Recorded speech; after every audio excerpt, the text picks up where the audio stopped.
Informasi awal ini boleh dianggap sebagai teori konspirasi. Ini juga bisa dilihat dari apa yang di kepala Badan Intelijen Negara dan pemikiran kaum Shadow. Kejadian di Pelumpang, apakah ada unsur sabotase? Kejadian KKB di Papua, adakah unsur tangan asing? Bagaimana pengamanan laut di utara Aceh yang dikenal banyak perompak? Bagaimana secara sistemik Laut Indonesia Timur dicuri 70% tanpa Indonesia bisa kendalikan? Sebelum kita menjelaskan, izinkan isi kepala yang sahabat dapatkan dari video tadi. Suriah yang diserang oleh ISIS, di belakang ISIS adalah Israel, Amerika, dan Inggris. Terutama Amerika adalah biangnya. Tujuannya, kekuatan Suriah di Timur Tengah dikurangi agar keseimbangan kekuatan tetap ke barat. Siapa yang bantu Suriah? Rusia. Bashar al-Assad adalah sekutu Rusia. Sama halnya dengan Turki. Karena itu Bashar al-Assad, walaupun tentara Turki awal tahun ini masuk 30 km ke wilayah Suriah, al-Assad tidak masalah. Karena bersama-sama menguatkan wilayah masing-masing atas gerakan Kurdi. Yang juga di belakang Kurdi adalah Amerika. Suriah, negara makmur, sekarang luluh lantak di target Amerika agar tidak ada kekuatan selain negara yang pemimpinnya boneka yang manut di bawah kendali Amerika, atau pemimpin yang lemah saja yang bisa dimainkan oleh Amerika yang tidak dihajar. Untung Rusia melindungi Assad. Kalau tidak, Assad adalah pemimpin ketiga yang dibunuh Amerika dalam 20 tahun ini setelah Saddam Hussein Irak dan Gaddafi Libya. Dunia diam, tak berani menghujat. Beda dengan Rusia yang berperang melawan NATO, dianggap kejahatan padahal self-defense dari offense-nya Amerika.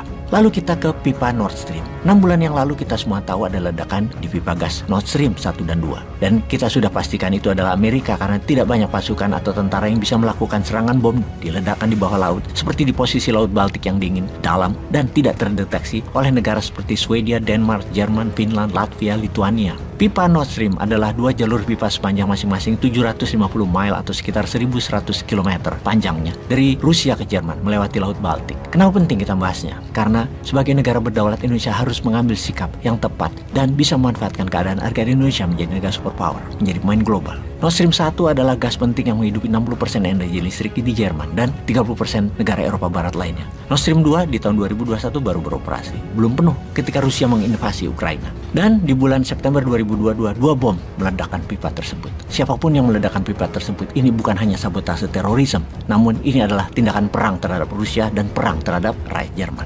Puncaknya adalah Pulitzer winner, jurnalis Seymour Hersh, membuka semua rahasia serangan bom tersebut. Pipa yang hulunya adalah di wilayah Vyborg, Rusia, melalui zona eksklusif 5 negara Baltik, mendarat di Jerman di wilayah Greifswald. Yang pipa Nord Stream 2, hulunya dari wilayah Rusia Uts-Luger, juga mendarat di Greifswald, Jerman. 2 bom yang diledakkan terjadi dekat Pulau Bornholm milik Denmark. Data intelijen mengkonfirm bahwa operasi militer penyerangan pipa gas Nord Stream dilakukan langsung oleh Jake Sullivan, ketua NSC, National Security Council-nya Amerika, atau security advisor-nya Biden saat ini. Seorang muda, agresif, berumur 47 tahun tersebut memang dikenal agresif dan dekat dengan para defense kontraktor Amerika yang merupakan bagian terpenting dari industrial military kompleknya Amerika. Dan sebagaimana berita internasional sudah tersebar bahwa rencana peledakan Nord Stream ini direncanakan pada Desember 2021, 3 bulan sebelum Rusia menyerang Ukraina. Sebuah rapat resmi yang dihadiri selain oleh Biden dan Jake Sullivan, maka hadir juga Kepala Staf Militer atau Joint Staff Army-nya Amerika dan Direktur CIA. Dan setelah beberapa minggu brainstorming,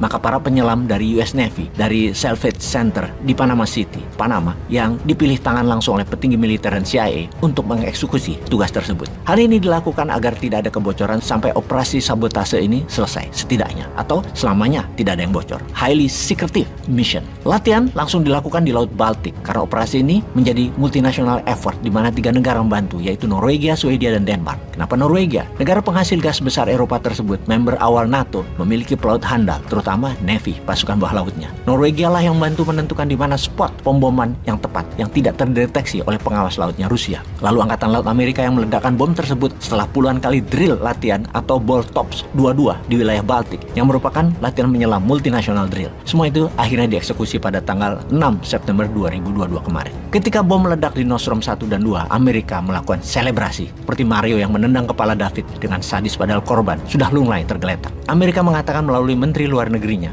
Blinken, inilah masa Eropa tidak bergantung lagi pada gas Rusia karena Putin menjadikan gas sebagai senjata melumpuhkan Eropa.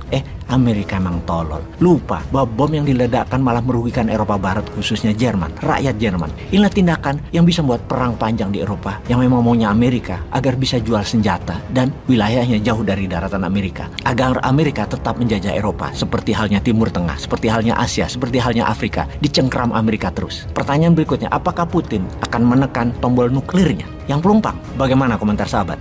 Peace.